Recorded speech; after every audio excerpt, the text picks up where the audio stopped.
Hello and welcome to the Football Revolution. I'm your host, Gio. Thanks for joining us. The A-League Women's Champions have been crowned.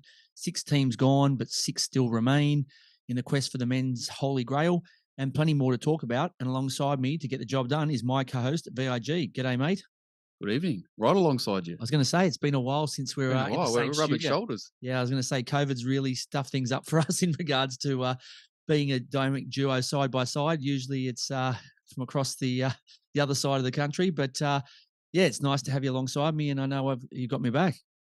Yeah, good to be. Good to be here. All right, so Central Coast Mariners secure a second place finish with the youngest average squad age in the A-League. Already a fantastic achievement, but even more impressive is Monty's faith in the youth. Yeah, huge. And it's been a project for him and his coaching staff. So they've worked with players, right through the youth ranks in the academy there, and brought them all the way up to the first team, and now they're paying dividends with that.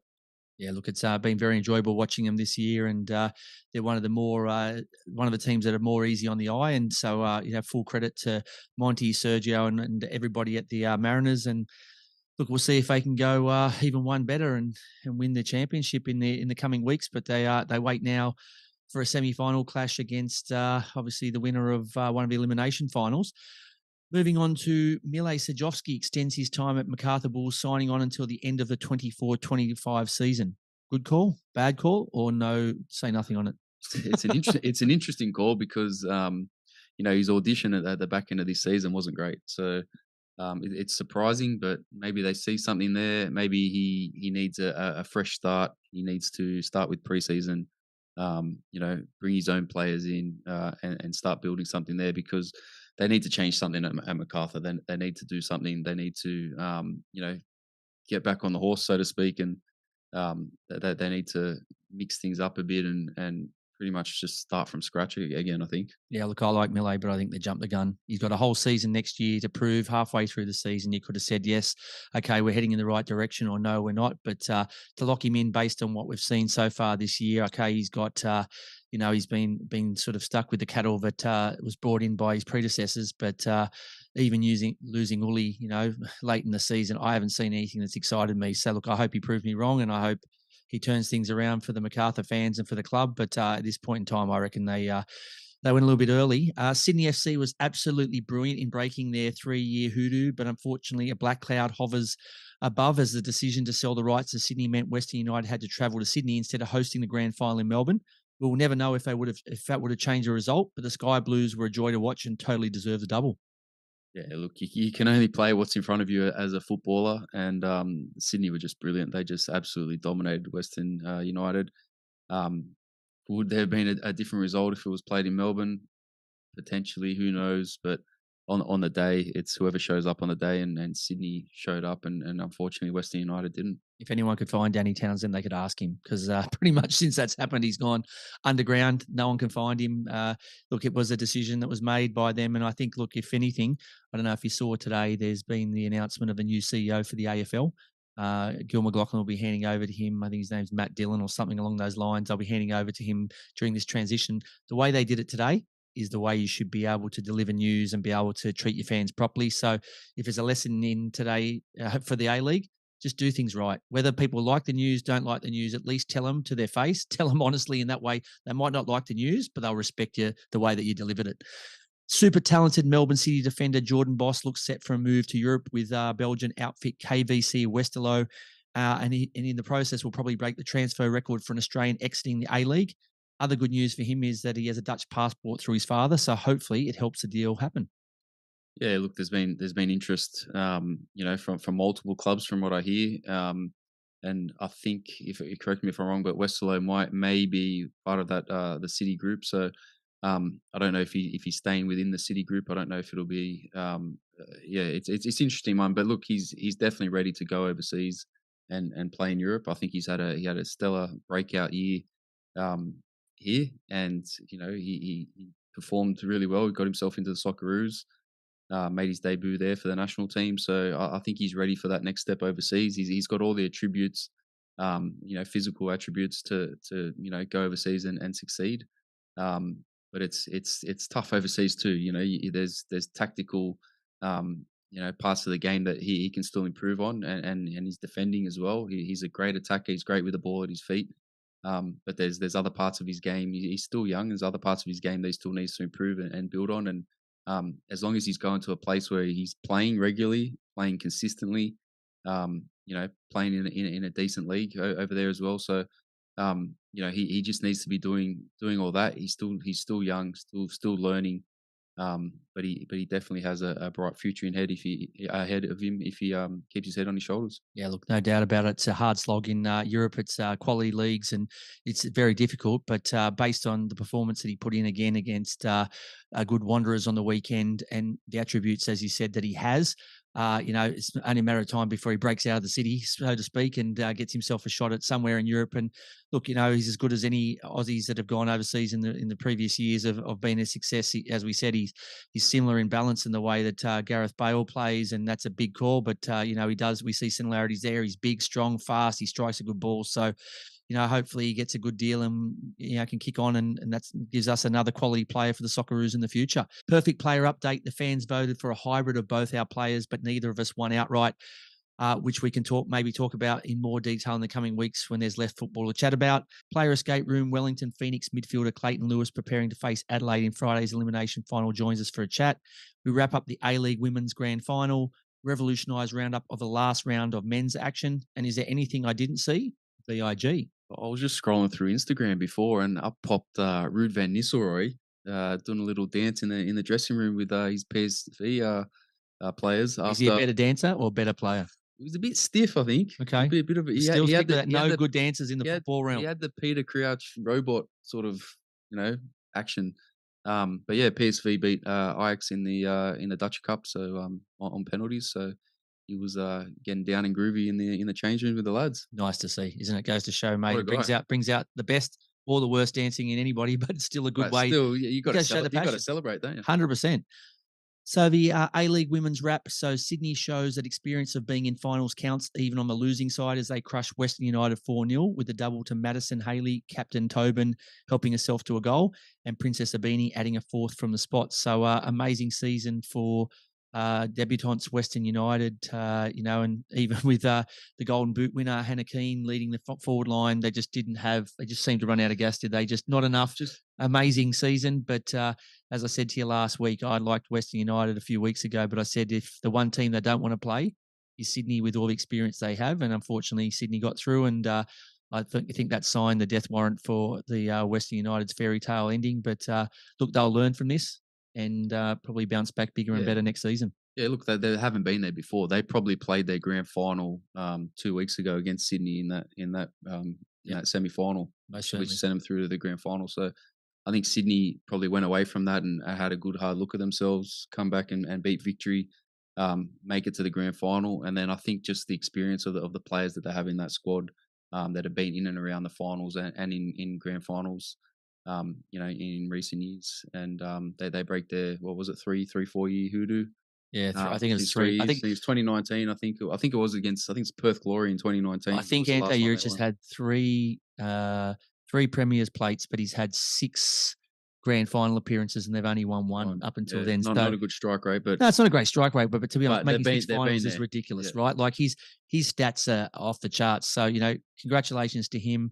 Another one, and it's well deserved. I think it's weight of numbers, right? You're playing 7, winning 2s, still fantastic. So it was only a matter of time before they added a second. But Sydney just the benchmark this season, and look, it sets up another hot season next year with with a Western United with a season under their belt. The Phoenix you expect would be better after a year, 1 year in the league, and there's some Victory and City. City and Victory, City and Victory. You're going to expect that they're going to be in the top 4 again next year, and really pushing for that championship because that's what they want at the end of the day. Yeah, exciting, and we'll wait and see. My weekly wrap has been replaced by Shout Out, dedicating a weekly song to a team or a player for their good or bad performance. This week's shout out goes to an Australian midfielder who won the French Cup final with his side Toulouse, Denis Genero. Unfortunately, he didn't feature in the final, but he contributed in the earlier rounds and has a winner's medal from a cup final in Europe, which is not easy to get your hands on. And the song we send to him is DJ Khaled's hip-hop track, All I Do Is Win. All I do is win, win, win, no matter what. Got money on my mind, I can never get enough. And every time I step up in the building, everybody We wish him all the best for the remainder of League One season and hope he continues playing minutes and doing well in France. All he does do is win. They won League Two last year, got promoted, and now they've won the French Cup. So they're a club on the rise, a big club in France, and he's coming back from a long-term injury, so he's played a bit of a big part this season, but hopefully starts to get some more minutes in the back end of this season and leading into next year. The A-League men's table, the final standings for the 2022-23 season. So Melbourne City on 55, Central Coast stealing second spot on 44 with their fantastic result in Adelaide. Adelaide in third on 42. The Wanderers a point further back on 41. Sydney FC on 38. And the Wellington Phoenix rounding out the top 6 with 35. City just proved too strong again without a win in 4 games. Adelaide stumbled to finish outside the top 2. The informed Mariners jumping them after taking 13 or 15 points in their run into the finals. The Wanderers are back in final football, which is a great result for the club, while Sydney and Wellington did enough to extend their seasons. The remaining pack were given plenty of chances to tag onto the top 6, but couldn't make the most of those opportunities, so don't deserve to be there. Brutal, but true. Straight honesty from you there, I think. That's all we give. There's no other way. There's no sugarcoating at VIG. But I think the top 6 probably deserve to be there more than the bottom 6. On to our revolutionised roundup, our only full review again for the remainder of the season, because it's the last round, full round of match fixtures with only 2 games or 2 elimination finals this week. So we select a match of the day each and a mini review for the other 4 games. The main game, we give the score, the goal scorers, the players of the game, the turning point, and what Coach Gio or VIG would have done to change the game. The first was the double header where the top 4 clashed in this great Friday night fixtures. Adelaide United hosting Central Coast Mariners. How did this one go? Yeah, so this was my match of the day. God, it's going to be hard to pick a match of the day each next week. There's only 2 games, yeah? Yeah, I know. We might just draw straws. Yeah. This was my match of the round. Adelaide at home. They lost 4-1 to the Central Coast Mariners. The Mariners were just absolutely clinical. They were on fire. Goals to Marco Tullio in the 23rd, Benny Nkololo in the 41st, Tullio again in the 57th, Harry Steele in the 87th to make it 4-0 at that time, and then Ryan Kiddo with a late consolation in the 93rd for Adelaide. I think the Mariners were Tullio good. They were absolutely Tullio with Adelaide, but that rolls into my player of the match was Marco Tullio. Scored 2 goals, could have had a hattie. He's actually never scored a professional hat-trick before, so I thought that was an interesting fact, and he had a goal disallowed as well. So could have had 3 on the night, but he was brilliant. And I think he's been one of the finds of the season in the league, along with Brian Kaltak at the back for the Mariners, who's been absolute rock for them. Isn't it funny how, you can be on a 10-game winning streak like Adelaide and they look like they could never lose again, right? They look like they were unstoppable. They could win everything. Especially at home as well. Well, we're sitting there saying, look, if City slip up here, the streak they're on, they could go through and win the Premier's Plate. They all of a sudden have hit the world's biggest air pocket, and all of a sudden where they couldn't. They're on free fall, aren't they? Yeah, that's what I'm saying. And then all of a sudden, the goals started to dry up, and then when they came back, they can't stop any. So, yeah, look, it's just been a horror patch for them. So you would hope, as an Adelaide United fan, that at least they go out and try and find some of that form they had for that 10 weeks, because their last 3 weeks hasn't been good enough. So if they go out like that against, a Phoenix team which is struggling, then it could be lights out for them. And to say that 5 weeks ago, you would have been cracking jokes. You would have laughed at me. Yeah, 100%. Absolutely. So the turning point for me, the goal before halftime for the Mariners. So the crowd were already a little bit deflated and silenced a little after going 1-0 down. But there's a free kick for a challenge on Storm Roo, and the Adelaide players just switch off for a minute. They allow Nkololo to pick up the ball, drive towards goal, and he gets a lovely shot off into the bottom corner that, to be honest, not much that Gauci could have done about it. It was a brilliant finish. But isn't he a joy to watch, Benny Nkololo? When he's moving with the ball, and he just sort of glides through the air, and it was a lovely finish. Granted, he didn't have much pressure on him. The Adelaide players were just standing there watching him. Maybe they were in awe of the way he plays as well. But no, he looks like he's maybe in 2nd or 3rd gear, right? Like he doesn't need to get to 4th or 5th because he's just cruising, right? But if you've got an engine like that, you don't need to hit 5th, and be going as hard as you possibly. He just looks like he's just doing it so easy. And what a find! He came from the 3rd division in France. I think he was I think he might have been at Nancy, who got relegated last year from League Two. So a great pickup from them. Smart shopping from the Mariners Very good again. shopping from the Mariners. What I would have changed, I would have had Irankunda from the start.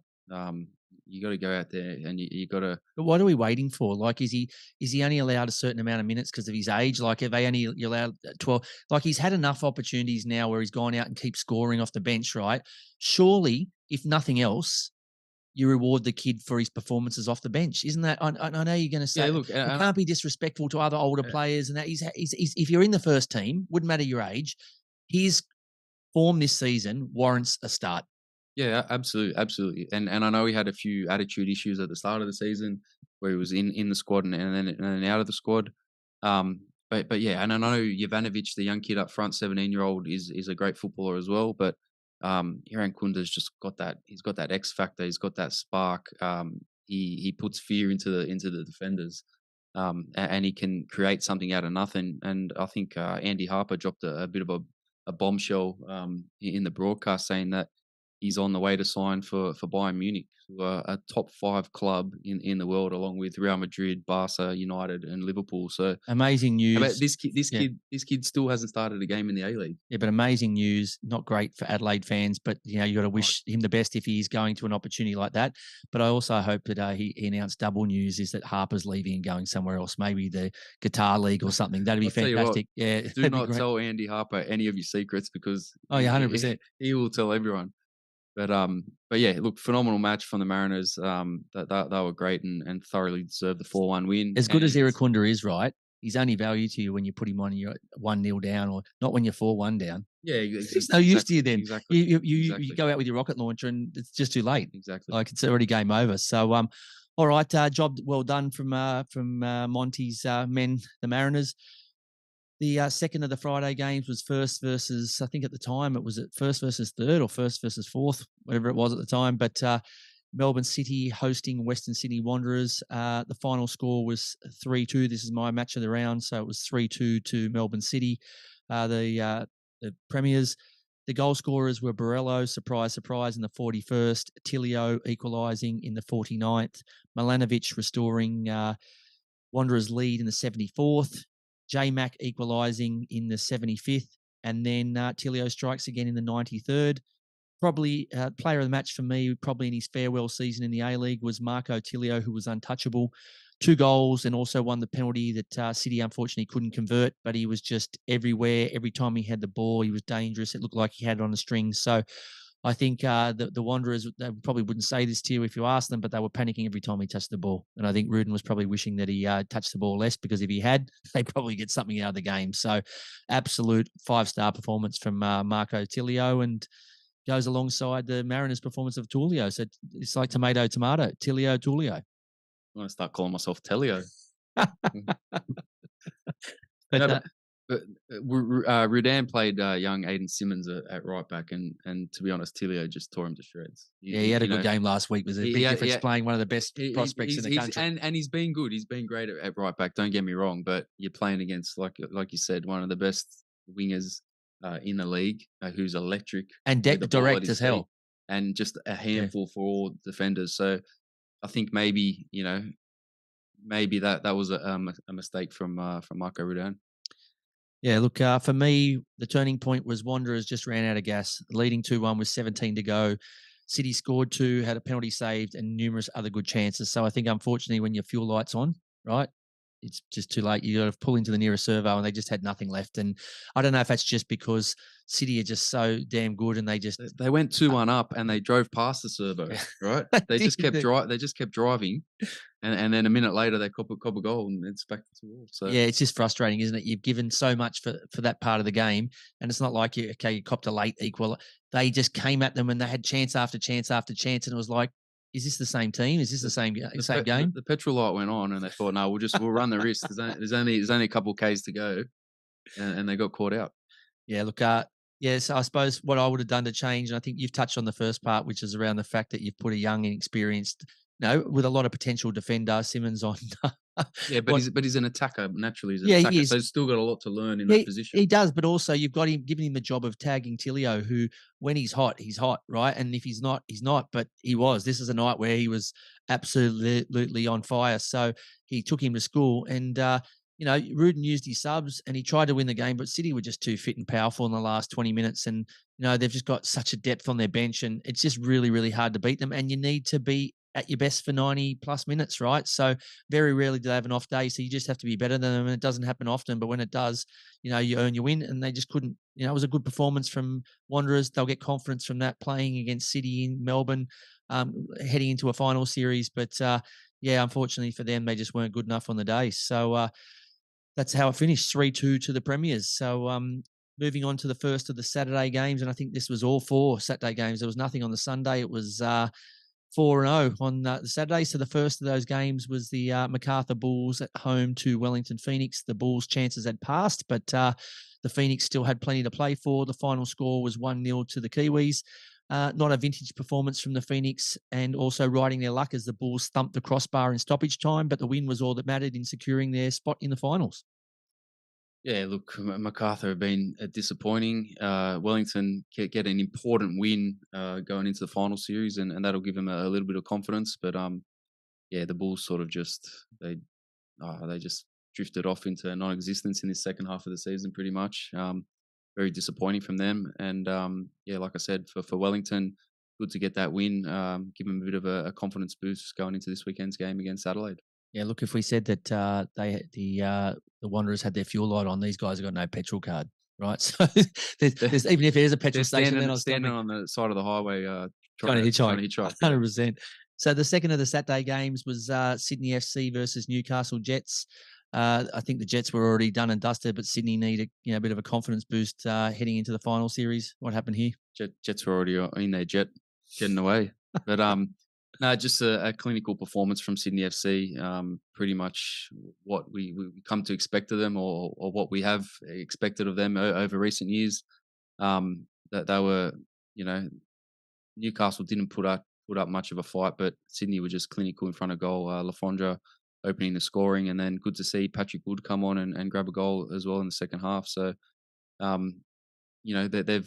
gaining a bit of momentum and a bit of there's a bit more positivity around Sydney FC going into the finals. I guess the only blemish, young Jaden Kaczarski saw red for 2 yellows after coming on as a substitute, so he'll miss the game this weekend. Next to the Saturday games was Melbourne Victory versus Brisbane Roar. Both teams just playing for pride. The final score here was 1-0 to the away team, Brisbane Roar.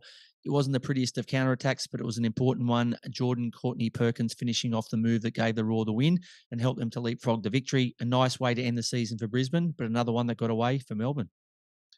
Yeah, look, Victory have been disappointing all year, so to speak. They came back. They had a little sniff, a slight chance of maybe going on a bit of a run to get into the finals, but yeah, overall just a disappointing year for both teams. I think Brisbane Roar, although they finished up with 8th, not too bad, but Victory finishing up second last and 11th is a big failure. The final of the game of the A-League regular season for 2022-23 was the Perth Glory welcoming Western United, and Diamante in his final, or Diamagic in his final game. What was the score here, and how did you see this one? Yeah, it ended up 2-1 to Western United.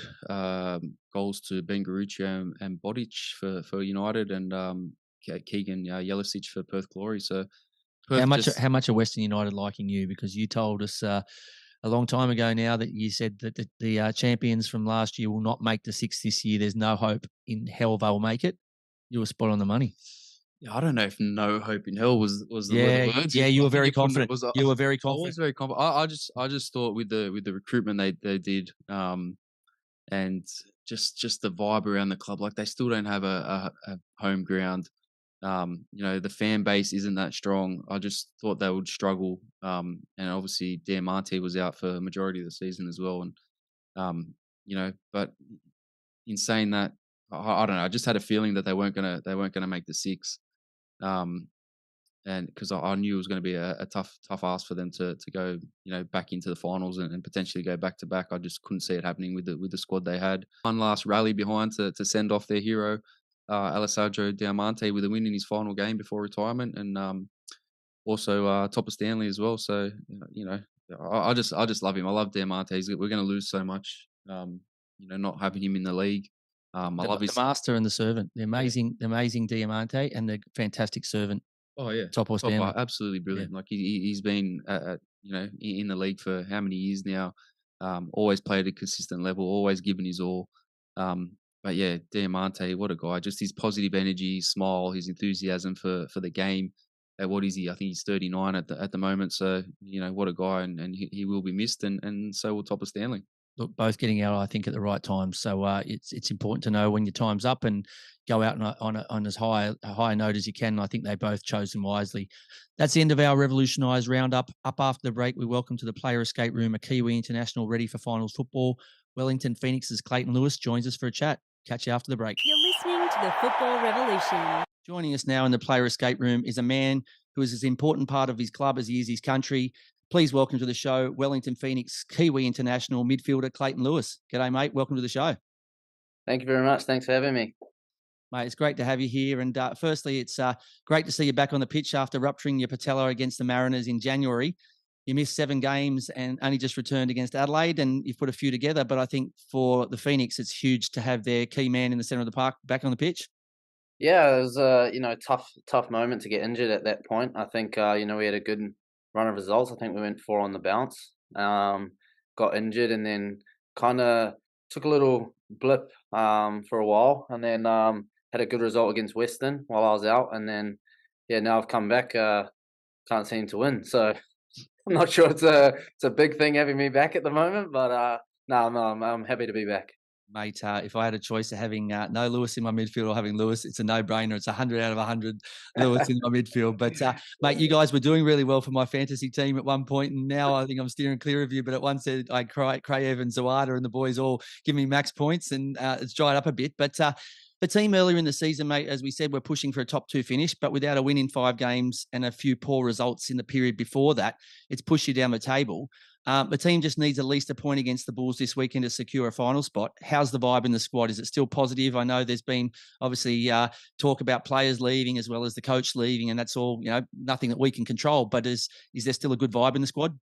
Yeah, for sure. I think, after the game last weekend, we're all very disappointed. I think it was a performance that we aren't proud of. And I think it's now given us a kind of fresh mind to kind of attack what's been going wrong. And I think this week we've definitely started with, a bit more fun and bringing back kind of what we had earlier on, just knowing what we're good at and trying to go back to that. And I think definitely the boys are a lot, I would say, happier than what we were, middle of last week. So I think we're all raring to go. And I mean, needing only a point is a little bit scary as well. I think, you can sometimes approach the game knowing that you don't need to win, so you just set up not to lose. But I think the boys this week have been, we've been at it. And I think, training's been very intense, and we're definitely going for the win, that's for sure.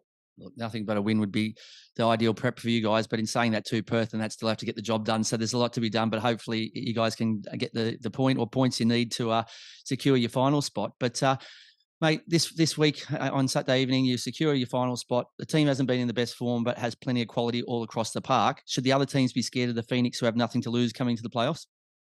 I think so. I think, we showed at the start of the season that we could, be up around the first or second. I think we've shown, glimpses of just how good we can be. And it's only really recently that we've taken a little dip in that form. But, we're a team that I think on any given day can beat anyone. But then you look at the league table and, everyone's, gained so many points against different opposition. So, I know MacArthur are sitting, at the bottom, but, there's no easy game in the A-League. So, it's definitely one to, scratch our heads and knuckle down and, get that win. Mate, it is a pretty even competition, and it just goes to show that if you are slightly off your game like you were against the Wanderers, you can be punished. But like I said, with the quality you have across the park, there's no reason you can't bounce back. And as proven by Adelaide, 10 on the trot and then 2 average performances. So you're only as good as your last performance.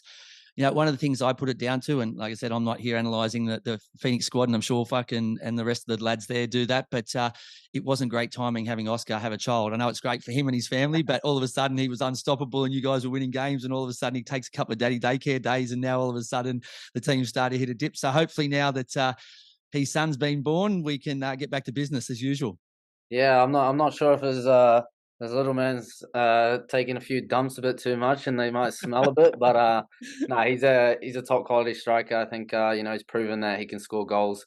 It's just about putting them in those areas and getting him on the end of those. He's a big presence. So yeah, it's definitely something we need to kind of go back to, and we know his strengths, so we just need to make sure we keep going to those. Mate, moving a little bit into international football. So with 22 caps for the All Whites, a goal and an assist in the World Cup qualifiers, you face Costa Rica in a winner-takes-all match. You concede after only 3 minutes, and then Costa is harshly sent off, which hurts your chances of finding an equaliser with 20 to go. And unfortunately, you do not qualify for the 2022 World Cup. As a playing group, is that even more fuel to get it right and qualify for the 2026 World Cup in USA, Mexico, or Canada? Or is this just a brand new, another 4 years we qualify? Or does it give you that burning desire to fix what, you kind of was harshly taken off you? Yeah, I think it was extremely disappointing that we didn't get through. I think, we scored a legitimate goal as well. I think, the foul that was given was extremely harsh, I think. And then, Costa coming on and, doing what he did. It didn't help the team, but I think, we were still in the game after that. And, we created chances and, we didn't quite put those away. But, now we got a new coach. We're not too sure who that is yet. But the last window, we worked with Darren Baisley, and we got 2 good results against China. What was it? It was 0-0 the first game, and then we won the second game. So I think it's a step forward, and hopefully we can continue that come the June window, and then so on and so forth after that. Mate, should I be booking my tickets to watch you play in the World Cup in 2026? Are you confident? I'm confident. It's definitely a lot. I wouldn't say easier, but having that automatic spot from Oceania is a big boost for us. Yeah, it's huge. And I think the island teams are so unpredictable. I think they've got so many Fileri attacking weapons from those island teams. It's just about trying to catch them out defensively, and hopefully we can be on that plane. Look, I know everyone wants to play the World Cup, but just quietly, I think USA, Mexico, and Canada is a lot nicer venue than Qatar. Hey, I love Qatar actually. We just couldn't actually do too much because of COVID and whatnot. But it's it'll hopefully be back to a proper World Cup. Yeah, that'd be nice. Mate, I know you spent some time in the UK. Is there still overseas ambitions? You're still young. You're still, producing the goods, and barring an injury, you probably would have had your best season by far. Not to say you haven't produced in the past, but you were outstanding this year until the injuries come along, and hopefully you get back to that in the final series. But is there still overseas ambitions? Yeah, 100%. I think you always want to, well, as a footballer, you always want to play at the highest level. I went over to England, I wouldn't say too early, but at an opportunity that I couldn't really turn down. I was playing amateur football in Auckland, and then a contract came up at a League One side in Scunthorpe, and I took it with both hands. And unfortunately, it didn't work out. We had, I think, in my 2 seasons, I went through 5 coaches. So for me, that was a big eye opener. And just as I was kind of getting a chance to come off the bench and start a game, he'd get sacked, and then the next one would come in, and I'd have to start all over again. So it's a little bit of a weird moment in my career, but it definitely helped me, I think, defensively in my game, and that transition into a 6. I'm not sure if you knew, but I used to be a creative 10, and score some goals. But definitely transitioning into a 6 has definitely helped my game defensively. Nice. All right, mate, you've passed that with flying colours. Let's get into the first game I like to play with my guests, which is 6-a-side, where I ask you 6 questions comparing you to you and your Phoenix teammates. But firstly, let me give you a little bit of a warning. So I played this with Steve Ugarkovic. He said that he had better dress sense than you, as Clay is black on black with trainers. Black on black. Yeah, that's so bullshit. Yeah. So I'm telling you this is what he told me. So he said Clay's black on black with trainers, and I have a bit of colour. So he did promise me if he got you as a Chris Kringle, he would buy you some colour. So that's what Steve's told me. And Oscar Zawada said he takes longer than you in the shower and that he's always last. So he was quite nice to you. I think Igarkovic ditched you. Yeah, well, Stevie's he was one of those players who early on in the season when you probably spoke to him. It was me and Roof playing. Okay. So he was probably a bit Probably pissed that he wasn't playing. But he was probably a bit salty with you, but yeah, I know he's a big fan. I know he's a big fan, and he thinks that you add so much to the team. So, look, I think if anyone's going to ever give me a straight answer, I think it was him. yeah. Nah, Stevie's a great bloke. I think we had a good connection before he even came to the club. So yeah, having him here has been a funny season. But no, he's a top quality player as well, and I enjoy playing with him. All right, you ready to roll? Let's do it. Okay, who is more likely to be late to training or to the airport for an away game, you or Sam Sutton? Oh, that's I try my best to match this up well, right? To make it yeah, right? yeah. So I do try, and the boys quite often say to me, the guests, mate, you got that one spot on. It's like, I don't know everything about the players, but I do try my best. Yeah, well, me and Suts lived together last year in Sydney. But this year he's living with Lawsy, and Lawsy can be late at times. And I'm obviously by myself, so I know I can get there on time. So I'm gonna go. Suts is gonna be late for sure. All right, mate. Good. See what happens when you lose quality like you alongside you. You end up just falling behind the rest of the pack, right? Exactly. All right. Who is the better roommate, you or Callan Elliott? Oh, it's definitely me. I think I've been rooming with Costa, and I think if anyone asks Costa, I'm a great roommate. Cal's a bit of a grub. Okay. Yeah, just clothes and everything is everywhere. So it's definitely me for sure. All right. What about in the national team? Who do you normally get to room with, or is it just random? Just It's Costa as well, actually. Costa as well. Yeah, so me and What a Costa, duo. yeah, I mean he's basically my dad. He's that old. But nah, we get along really well. I think we both grew up playing for Olympic in Wellington, the Greek Yep. side there. So and yeah, it's definitely. I actually only really met him properly in the national team. And then since he kind of told me he was coming back to the Knicks, it was a big positive for me knowing that we'd played together before. But yeah, Costa, we've roomed together for a while now. Yeah, he's a champion guy. Who would make the better Hollywood actor, you or Alex Rufer? Oh, I think Roos. I think he's got the little quiff of the hair. I think and a little bit of makeup, and he'll be good to go. I think if anyone saw his All Access, he was acting up a little bit, but I think Roos would definitely be a lot better. All right, look, if we did go down that path, his would probably be maybe romantic comedies. Yours would be action. That would probably be the way we'd be going, though. Surely, Yeah, surely. that'd have to be the way to go, Yeah. right? Yeah, give me the guns and the flips, and I'll be there. Yeah, 100%. Who gets noticed more in the street, you or Oscar Zawada? I think it's got to be Oscar. I think he's a big presence, so anyone walking along the street will be looking up to him, and I think he's definitely scored enough goals for people around Wellington to realise who he is. Although I'm from Wellington, so you'd like to think that maybe someone might recognise me, but hasn't happened just yet. So I'm still waiting for that one. Mate, I find that hard to believe. Like I said, I've picked a big star in the A-League, but I've also picked a big star who is a Kiwi, right? Not a Polish man. So I reckon you're getting spotted, quite often, but I think you're too modest to tell us that. I think maybe in terms of football, footballers that know football, I think would recognise probably Oscar. But in terms of just general public, maybe myself might have that one. Okay. I remember I was out a few years ago in Bondi and I saw Ndombele who plays for Spurs, and I'm a big Spurs fan. Not one person there recognised him. I almost fell over 10 times trying to get to him to go over and say g'day. But it goes to show, right, sometimes Australians don't understand. They'd recognise a cricketer or an AFL guy, but you've got a guy like Ndombele who's world class, absolute class. No one even went over and said a word to him. Yeah, it's crazy. I think when I was in England, I think the first time I saw Jordan Henderson in the Nike store and just walking around, no one around him, like people just walking straight past him. I was going, what the hell's going on here? This guy plays in the Premier League and no one's talking to him. So I thought, I'm asking for a photo, got a photo, and then all of a sudden now 3 or 4 people come up and ask. I'm like, did no one realize? Like, or is it just normal? Like, well, he shared it as well because he said he got one with Clayton Lewis. That's what the rumor on the street yeah. was. So yeah, I had a couple shoes and I think he paid for them. But all right, mate. I think I might have seen this. I might have had a crystal ball and seen this one coming, but this is all stuff I locked in prior to our chat. Who sucks up to the coach more, you or Costa Barbarousis? Oh, you know what? I think we both definitely don't. Okay. But All right, then. So I'll get look. I'll make you two immune. Then, is there a player here you're happy to stitch and say he just goes that little extra mile and he doesn't need to because he's a good bloke or he's a good player. He doesn't need to do it, but they just can't help themselves and they just have to go over and make sure they're always like in the coach's view or seem to be a favourite.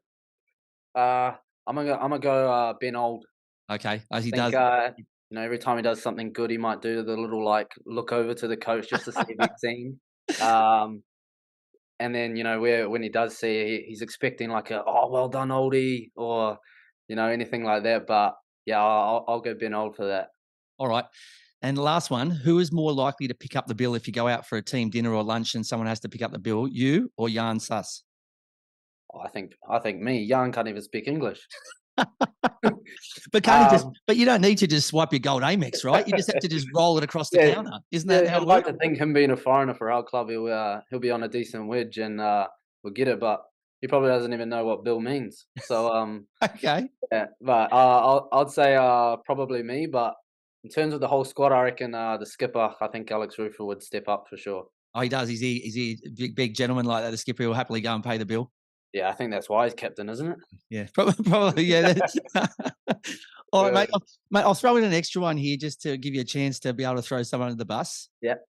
When you walked into the club and you signed for the Phoenix, what's one thing you knew you were better at than a teammate? So anything there, whether it's manners, whether it's this or that, or I train harder in the gym. Is there something you knew straight away? There's that teammate there. I've got that guy, that sucker covered. I think in terms of this year, I thought Bojida Krajev was very rude. I thought he was, yeah, I thought when he asked for things, if we go out for meals or anything, there was no manners whatsoever. Yep. I'm not sure if that was just because of where he's from.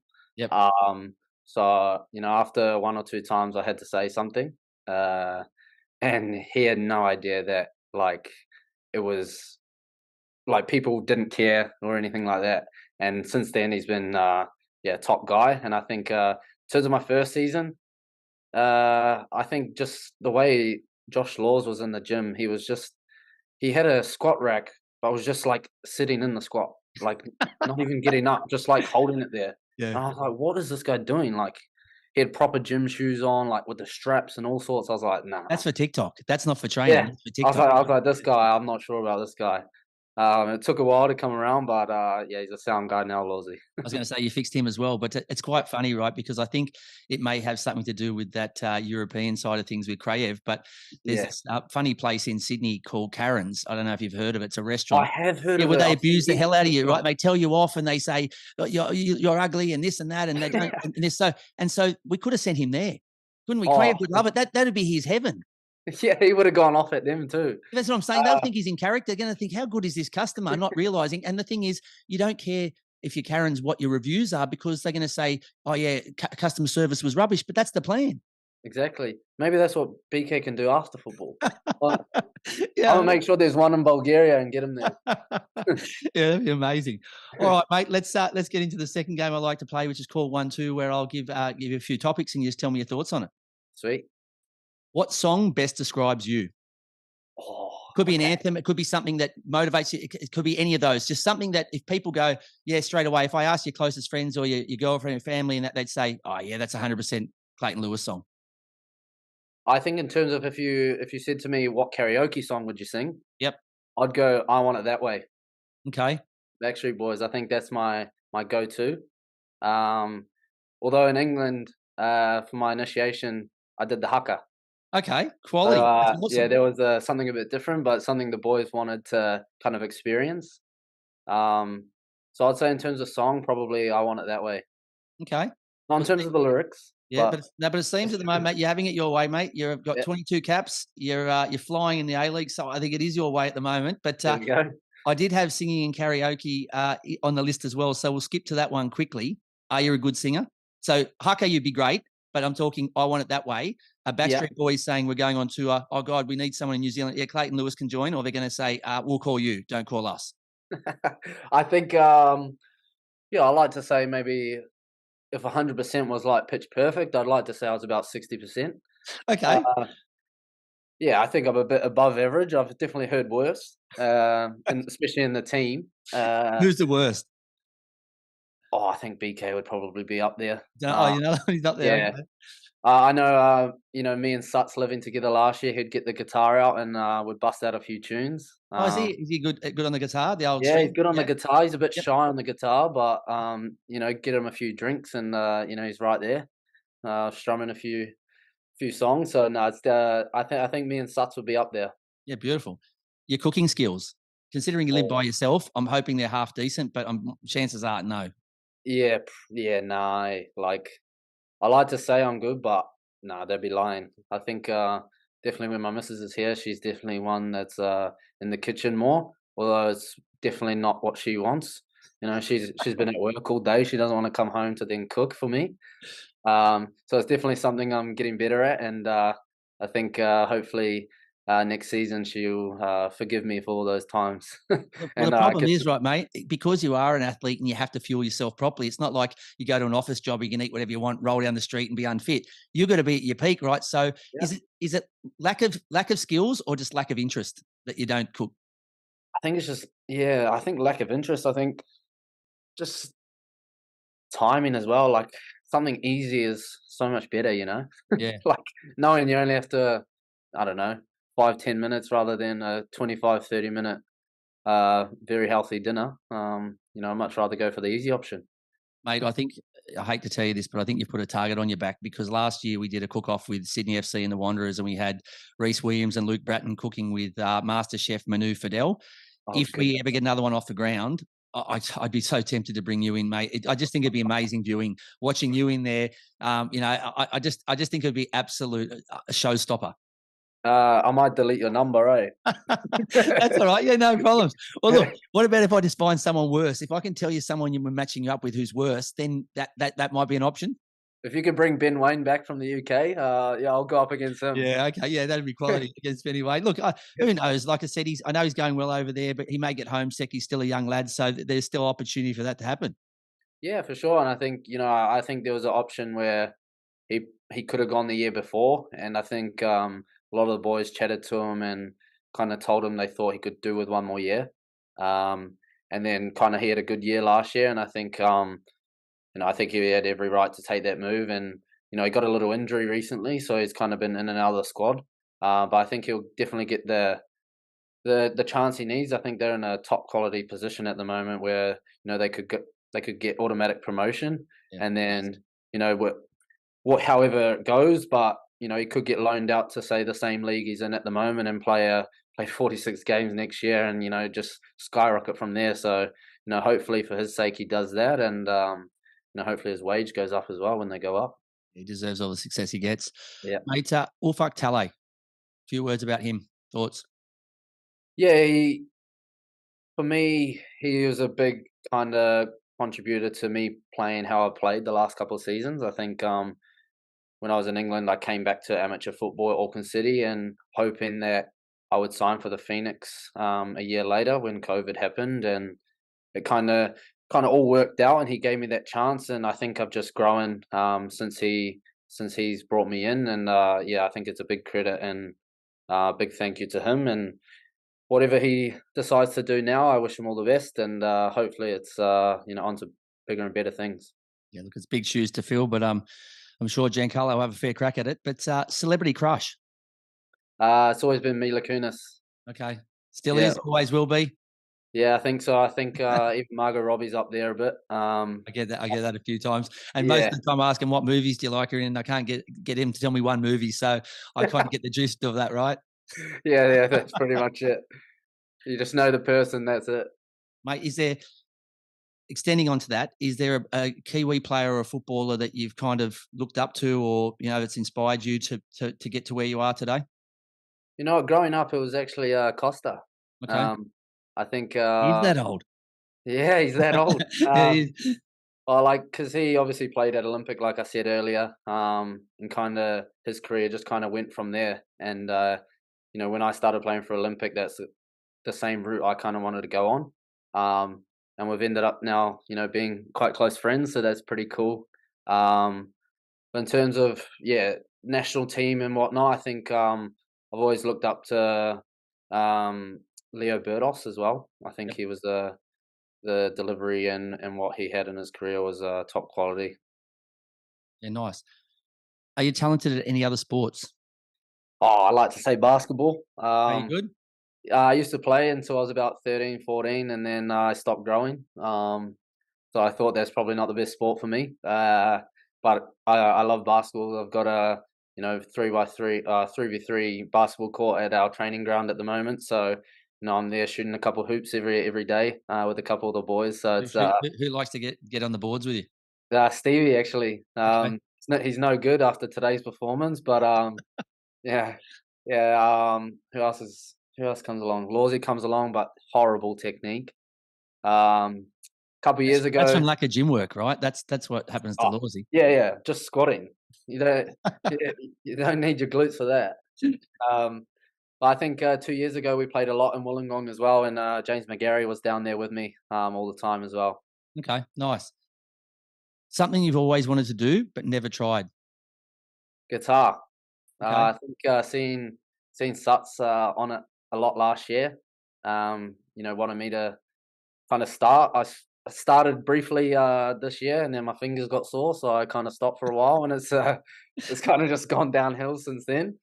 And just when you can't hit that note, it's just so frustrating. You don't need your fingers. You don't do throw-ins that often. You don't need. You just need your feet, mate. Yeah, my hands aren't big enough. I think that's the thing. As soon as I have to push the string, it just starts hurting.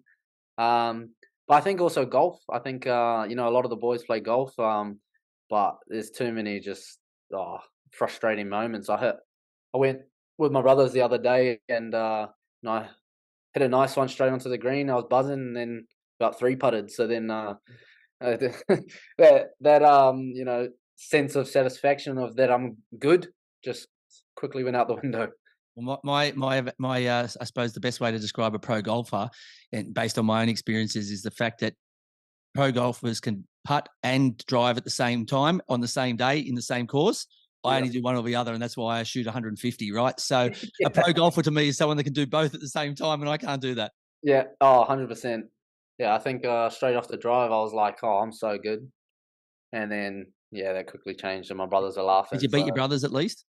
beat one brother, the other brother won, but the other brother plays a lot. So Lucky you got uh, two, so at least you didn't come last, right? yeah, exactly. He was on holiday, so I kind of try to keep him happy and say he did very well. All right. What motivates you to work hard?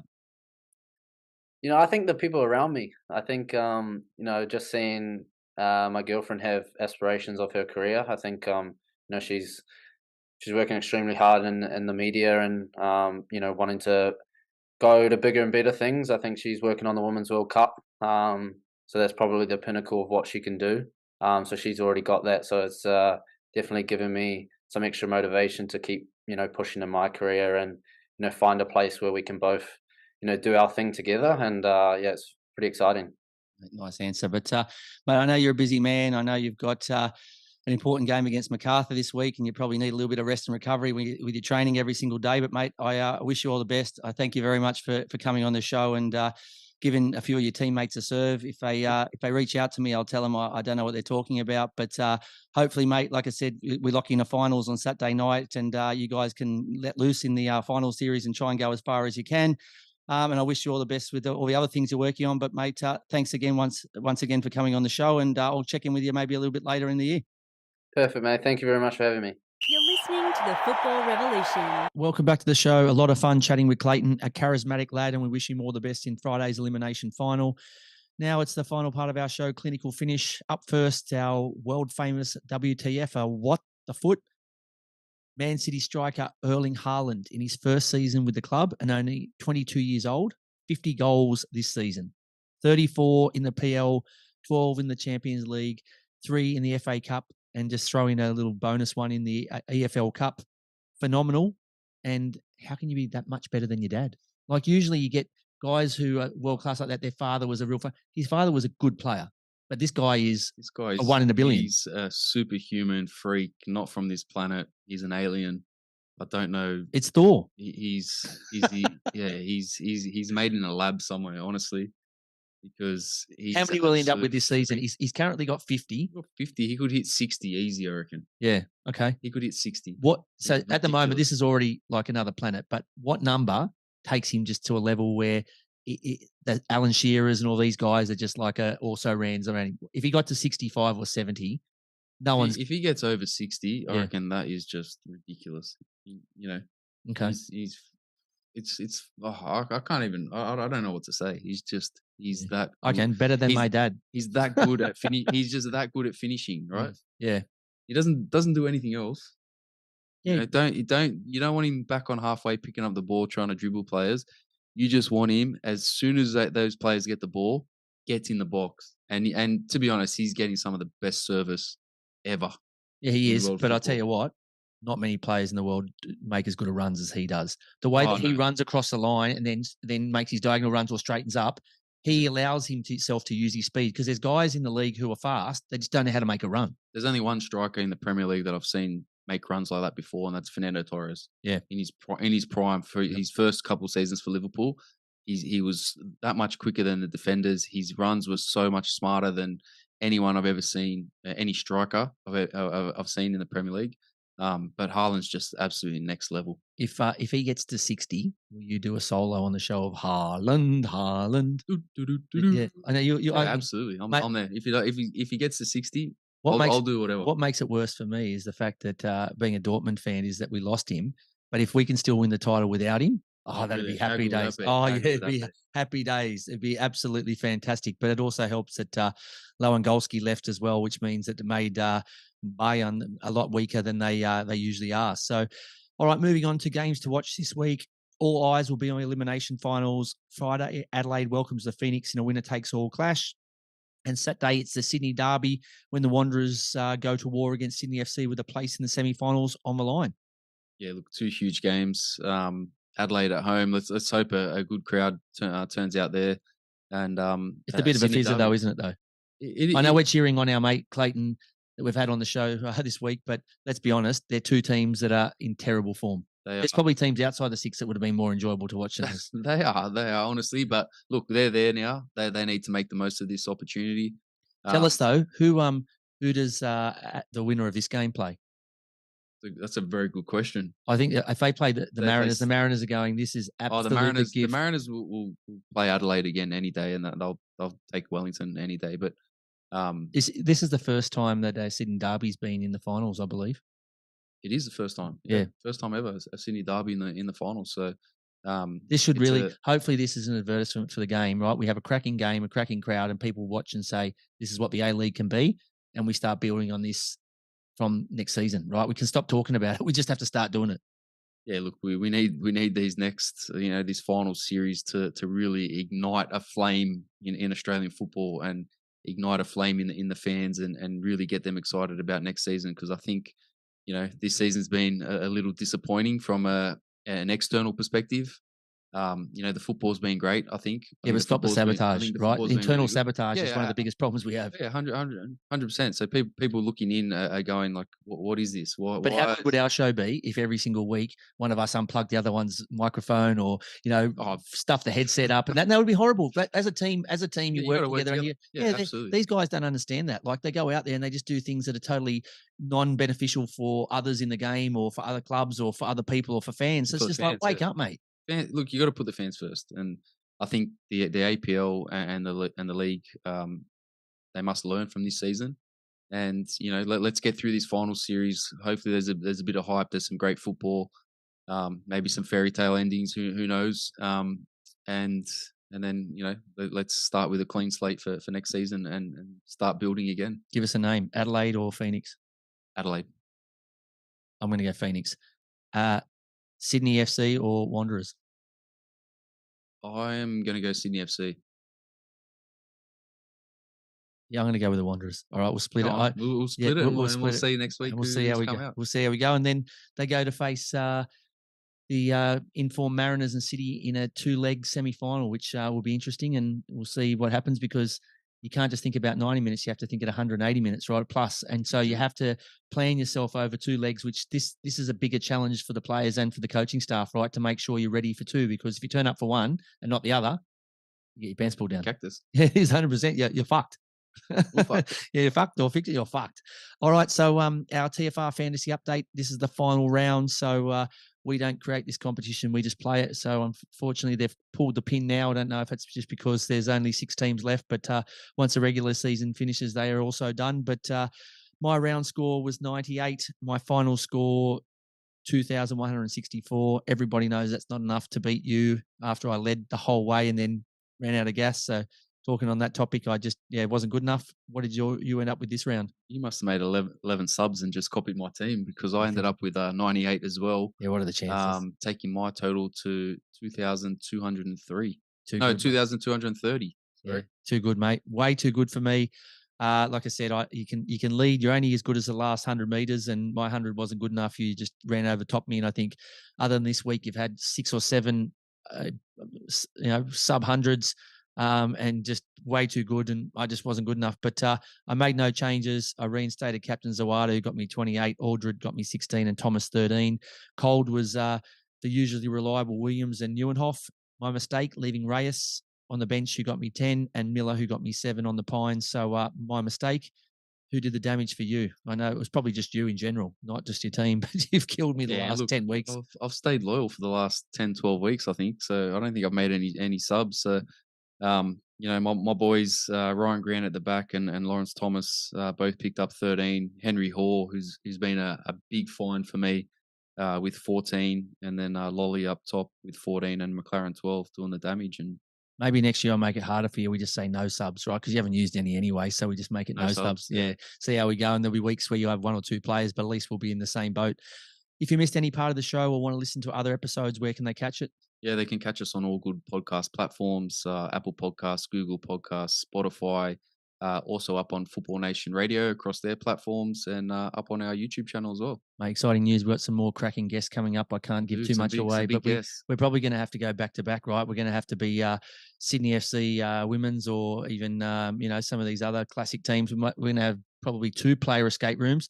We might even have a player / we might have to do the Melbourne City back to back to back. Yeah, we might have to. So we've got plenty coming in. Like I said, that's what happens when people like what you do. You start getting a little bit of interest, and people chasing and want to come on and have a chat with us. So we're more than happy to, with open arms, take in these big stars and get them talking, and so you can hear the human side of them.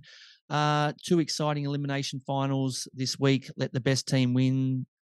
Best teams win. We set up, which will set up 2 sensational semi-finals the following week. We thank our guest, Clayton, and we wish him all the best. We hope you enjoyed the show even half as much as we enjoy bringing it to you, and look forward to your company again next Tuesday. As we say, until then, rise up and join the football revolution. Have a fantastic week. Enjoy the finals, and we'll see you then.